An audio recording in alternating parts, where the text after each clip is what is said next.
বাংলাদেশের আতঙ্কবাদীরা এখন সরাসরি ভারতের সাথে লড়াই চাইছে। রিসেন্টলি এক বাংলাদেশি ড্রোন ভারতের ভেতরে ঢুকে পড়েছে, যাকে নিয়ে একটা নতুন উত্তেজনা তৈরি হয়েছে।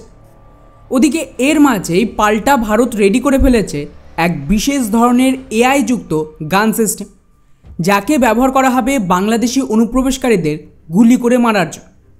আর তার সাথেই গোটা ভারতীয় উপমহাদেশে নজর রাখতে এখন ভারত লঞ্চ করতে চলেছে কয়েকশোর বেশি স্যাটেলাইট, এবং খুব তাড়াতাড়ি কিভাবে ইরানে অ্যাটাক করে ওখানে হতে চলেছে রিজিম চেঞ্জ এবং ইসলামিক শাসনের পতন, সবটাই জানবো আজকের এই ভিডিওতে। তবে তার আগে অবশ্যই আমাদের চ্যানেলটিকে সাবস্ক্রাইব করে আমাদেরকে সাপোর্ট করবেন। আমাদের প্রথম আপডেট খুবই গুরুত্বপূর্ণ, যেখানে প্রায় 17 বছর পর 71 জন নিরীহ ভারতীয়দের মৃত্যুর বদলা নেওয়া হল। অবশ্য আমার মতে এখানে নামেই জাস্টিস পাওয়া গেছে, আসলে কোনো কাজ হয়নি। কেননা 2008 সালে মুম্বাই অ্যাটাকের সাথে রাজস্থানের জয়পুরেও সিরিয়াল বম ব্লাস্ট করানো হয়, যেখানে একটা দুটো নয় 9টা জায়গায় ইসলামিক জেহাদিদের তরফ থেকে বম পুঁতে রাখা হয়েছিল, এবং এই সিরিয়াল বম ব্লাস্টে 71 জন মারা পড়ে আর কয়েকশোর বেশি আহতও হয়। তো ফাইনালি এই বম ব্লাস্টের 4 ইসলামিক জেহাদি শাহবাজ, সৈফুর রহমান, মোহাম্মদ শৈফ আর শারওয়াজ আজমিকে যাবজ্জীবন কারাদণ্ড দেওয়া হলো। কিন্তু এদের মুখগুলোকে দেখেন, এদেরকে দেখে আপনাদের মনে হয় যে এদের বিন্দুমাত্র কষ্ট বা ভয় রয়েছে। ধর্মের নামে এতজনকে মারার পর এরা বাকি জীবন জেলে আরাম করে কাটাবে, কোনো ফাঁসি, মৃত্যুদণ্ড কিচ্ছু হবে না। কারণ আমাদের মহামান্য কোর্ট এমনই চোখবাঁধা পুতুল, যেখানে গাড়ি দিয়ে চাপা দিয়ে মেরে দিলেও এর জন্য এসে লিখতে বলে। রেপিস্টদের বেল দিয়ে দেয়, যাতে ওরা আবারও গিয়ে মহিলাদের সাথে রেপ করতে পারে। অ্যালুমিনির নামে হত্যা করলেও তাদেরকেও কোনো সাজা দেয়। সেখানে কি করে ভাবলেন যে এই ধরনের আতঙ্কবাদীদের ফাঁসি দেবে? ধন্যবাদ দিন যে কারাদণ্ড দিল, এই আমাদের ভাগ্য ভালো। এখন এদের সাপোর্ট করার জন্য অনেকে রয়েছে, আর জেলের মধ্যেই সমস্ত সুযোগ সুবিধার সাথে আরামেই বাকি জীবনেরা কাটিয়ে দেয়। মজার ব্যাপার দেখুন, এই আতঙ্কবাদীদের বাঁচানোর জন্য যে উকিল ছিল মিনজুল হক, সেও কিন্তু একজন ভারতীয়। তার দাবি এই 4 জন অলরেডি 15 বছর জেল খেটেছে, তাই এর সাজার আর প্রয়োজনই নেই। মানে 71 জনকে মেরেছে তো কী হয়েছে, এর জন্য আবার সাজা লাগে নাকি? মানে এই হলো আমাদের মেন্টালিটি। অবশ্য কথাটাও ঠিক, জেলের ভেতরে থাকা আর বাইরে থাকা এ দেশের সমান। আর তাছাড়া এত বড় উকিল হায়ার করা থেকে শুরু করে পুরো ইকোসিস্টেম রয়েছে এই আতঙ্কবাদীদের বাঁচানোর জন্য। তাই এই দেশে এদের কোনো সাজা হবে না। আমাদের কোর্ট বেশি ইন্টারেস্টেড কমেডিয়ানদের। আমাদের পরবর্তী খবর রয়েছে এক অসাধারণ হাতিয়ার নিয়ে, যা অ্যাকচুয়ালি বাংলাদেশের মতন সীমান্তে মোতায়েন করলে গেম চেঞ্জার হবে, এবং এই সব আতঙ্কবাদী অনুপ্রবেশকারীদের আসল স্বাধীনতা দেওয়া যাবে। ভারতের এক private company BSS material recently এক ধরনের এআই যুক্ত অটোনমাস গান সিস্টেমের সফল টেস্ট করেছে। এখানে বেসিক্যালি আমাদের কাছে অলরেডি যে সমস্ত গান সিস্টেম, তা সে রাইফেল থেকে শুরু করে মেশিন গান হোক বা স্নাইপার, এগুলো এই সিস্টেমে যুক্ত করে অটোমেটিকভাবে ফায়ার করা যায়। এখানে কোনো ধরনের সৈনিকদের প্রয়োজন পড়বে না। এর সাথে টার্গেট ডিটেক্ট করার জন্য আলাদা করে ডিভাইসও রয়েছে, যা টার্গেটকে নিজে থেকে ডিটেক্ট করে তার ওপর ফায়ারিং করতে পারে। তো এই ধরনের সিস্টেম যদি পাকিস্তান আর বাংলাদেশের বর্ডারে প্রচুর মাত্রায় বসানো যায়, এটা কিন্তু গেম চেঞ্জার হবে। কারণ এত বড় সীমান্তের প্রতিটা ইঞ্চিতে সেনা রাখা তো সম্ভব না। তো যেখানেই আতঙ্কবাদী জেহাদিরা ফাঁকা পায়, ভারতে ঢোকার চেষ্টা কর। তো এখন বর্ডারে ফেন্সিং লাগিয়ে তার থেকে কয়েকশো মিটার দূরে এগুলো ইনস্টল করা উচিত বাংলাদেশের দিকে মুখ করে। এর ফলে কি হবে, 24 ঘন্টা এই সিস্টেম সার্চ করতে থাকবে, এবং যেই কোনো কাংলু বর্ডার পেরোতে যাবে এটা নিজে থেকেই গুলি চালাবে। আর পুরো পারফেক্ট শট হবে এআইয়ের সাথে মিল। এতে অনুপ্রবেশ না কেবল অনেকটাই কমে যাবে, বরং আতঙ্কবাদীদের সাফাই করাও অনেক সহজ হবে। কেননা ভারতীয় সেনা কিন্তু মেজরিটির সময় গুলি করে না, ওদের ঠেকানোর চেষ্টা করে। কিন্তু এখানে তো সে সমস্ত হবে না। তো এটাকে নিয়ে আপনাদের কি মতামত কমেন্টে অবশ্যই জানাবেন। যাই হোক, আমাদের নেক্সট আপডেট রয়েছে ইরানকে। এটা খুবই ইন্টারেস্টিং, এবং মনে হচ্ছে আমি যে প্রিডিকশান দিয়েছিলাম যে ইরানের রিজিম চেঞ্জ করে ওটাকে খ্রিস্টান দেশ করা হবে, তার সময় হয়ে গেছে। রিসেন্টলি ইসরায়েল হামাসের কাছ থেকে উদ্ধার করা সমস্ত ডকুমেন্টকে রিলিজ করেছে, যেখানে ক্লিয়ারলি মেনশন আছে ইসরায়েলের ওপর 7ই অক্টোবর হামলার মাস্টার মাইন্ড অ্যাকচুয়ালি ইরান ছিল।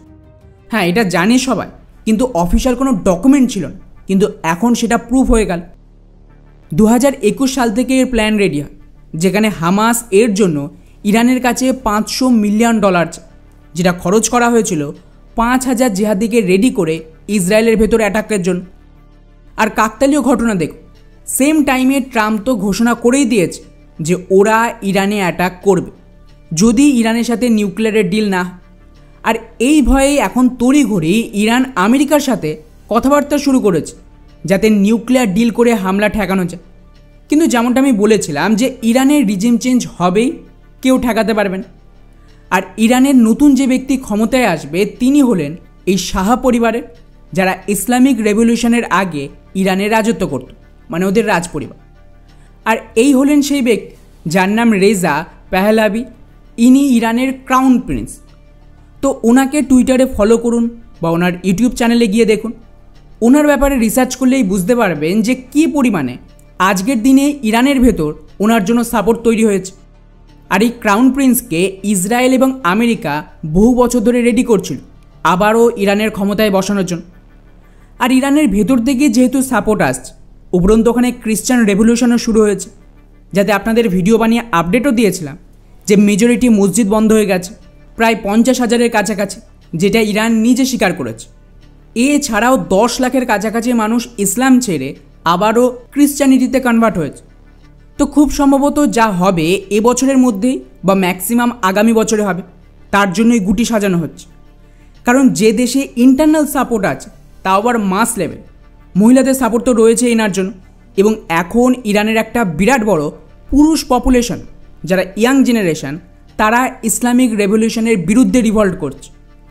তো ইসরায়েল হামাসের হামলাকে ইস্যু বানিয়ে ইরানের মেন রিজিমের ওপর স্ট্রাইক করলে বাকিটা ইরানের জনগণ দেখে নেবে। অর্থাৎ ক্লিয়ারলি দারুণ ইন্টারেস্টিং কিছু হতে চলেছে ইরানের ভেতর। আমাদের পরবর্তী খবর রয়েছে বাংলাদেশকে নিয়ে, যেখানে রিসেন্টলি বাংলাদেশের তরফ থেকে খুব সম্ভবত ভারতের ভেতর নজরদারি চালানোর জন্য নিজেদের ড্রোন ব্যবহার করছে। ত্রিপুরায় দুদিন আগেই একটা ড্রোন বাংলাদেশের সীমান্ত থেকে 300 মিটার ভেতরে পাওয়া গেছে, যাকে নিয়ে নতুন উত্তেজনা তৈরি হয়েছে। এক রিটায়ার্ড পুলিশ কনস্টেবল এই ড্রোনটা খুঁজে পায়, পরে পুলিশকে খবর দিলে ওরা এসে ড্রোনটা নিয়ে গেছে এবং এর এখন ফরেন্সিক ইনভেস্টিগেশন হবে যে এই ড্রোনে কি ডেটা রয়েছে, কোথা থেকে এসেছে, এতে কোনো ফুটেজ আছে নাকি, আর এর ভেতরে কী ধরনের ইনফরমেশন কালেক্ট করার চেষ্টা হয়েছে। এবং যে ধরনের ড্রোন এগুলো, এটা সস্তার ড্রোন ছিল, সম্ভবত চায়না। আর পাকিস্তানের আতঙ্কবাদীরা এই ড্রোন খুব ব্যবহার করে ভারতের বিরুদ্ধে। খুব সম্ভবত ত্রিপুরার পশ্চিমবঙ্গের আশেপাশে বাংলাদেশের জেহাদিদের নজর রাখার চেষ্টা চলছে। মেবি কোনো ধরনের টেরর অ্যাটাকও হতে পারে। আর নজরদারি চালানোর সময় এটা হয়তো ক্র্যাশ করে গেছে। যেহেতু এটা কোনো মিলিটারি ড্রোন নয়, নর্মাল ড্রোন, তাই বাংলাদেশকে অ্যাকিউজ করা যাবে না। এই জাতীয় ড্রোন সম্ভবত সিভিলিয়ানরাও পেতে পারে। তো ক্লিয়ারলি এখানে পাকিস্তানের বর্ডার আর এদিকে বাংলাদেশের বর্ডার দুটোকেই অ্যাক্টিভ করার কাজ চলছে। কোনো না কোনো তরফে এবছরের শেষের আগে এমন কিছু করা হবে যাতে সেটা লড়াই পর্যন্ত পৌঁছে যায়। ট্রাম্প গ্লোবাল ইকোনমি আর ডলারের যা ব্যান্ড বাজানোর সেটা করে দিয়েছে। তো ফাইনাল কাজ যেটা বাকি রয়েছে সেটা হলো চীন তাইওয়ানের লড়াই আর ভারতের কোনো একটা সীমান্তের লড়াই। দেখতে হবে যে কোনটা আগে হয়। বাংলাদেশ এখানে মাঝখান থেকে বলির বাকরা হতে চাইছে। এই জন্যই কিন্তু গতকালের ভিডিওতে আপডেট দিয়েছিলাম যে ভারতীয় সেনা চিকেন নেকের আশেপাশে ডিপ্লয়মেন্ট বাড়াচ্ছে। তো আশা করি এই ড্রোনের ঘটনা থেকে বুঝতে পারছেন পরিস্থিতি কোন দিকে এগোচ্ছে, কেন ভারতীয় সেনা প্রিপেয়ার হচ্ছে, আর এখানে গ্রাউন্ডে বড় কিছুর প্ল্যান চলছে। ফাইনালি আমাদের শেষ আপডেট খুবই গুরুত্বপূর্ণ, যা আমাদের আশেপাশের সমস্ত দেশের ওপর নজর রাখতে সাহায্য করবে। গতকাল আমাদের chief of defence staff officially জানিয়ে দিয়েছে ভারত খুব তাড়াতাড়ি নিজেদের অতিরিক্ত 52টা মিলিটারি স্যাটেলাইট লঞ্চ করতে চলেছে। এই 52টা স্যাটেলাইট কোনো সাধারণ স্যাটেলাইট হবে না, ডেডিকেটেডলি তৈরি করা হয়েছে সেনার অপারেশনের জন্য। এখানে ভারত প্রথমবার নিজেদের মিলিটারি স্পেস ডক্ট্রিন তৈরি করছে, যা আগামী 2-3 মাসে ফাইনাল হয়ে যাবে। কারণ আজকের দিনে স্পেস খুবই গুরুত্বপূর্ণ।